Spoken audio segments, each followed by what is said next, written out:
everybody and welcome to this week's video on medial deviation of the Aryepiglottic folds. My name is Simon Hennessy here at Angus Lodge Equine Hospital.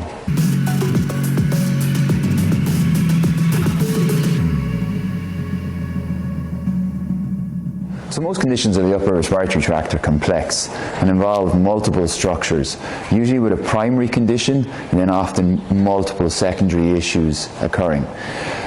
To get a complete overview of what's going on in your horse's upper respiratory tract, usually a dynamic endoscopy or an overground scope is required to get us a complete diagnosis.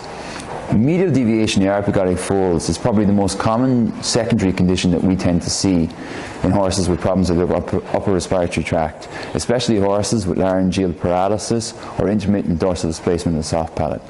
But medial deviation of the Aryepiglottic folds can also occur as a primary condition in itself, and when it does, it's often associated with an inspiratory noise.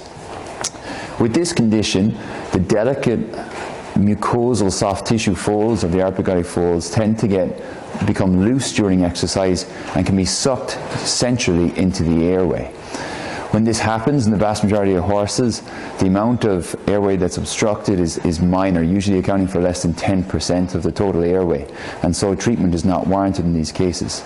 But in horses, usually where it's a primary presenting sign associated with an inspiratory noise, a significant amount of the central airway can be obstructed, and in these cases surgical intervention is required.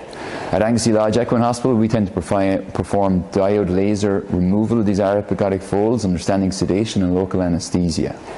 And the prognosis post-surgery is good to excellent as long as this is the primary condition and all secondary, or in a lot of cases primary conditions, have been dealt with completely.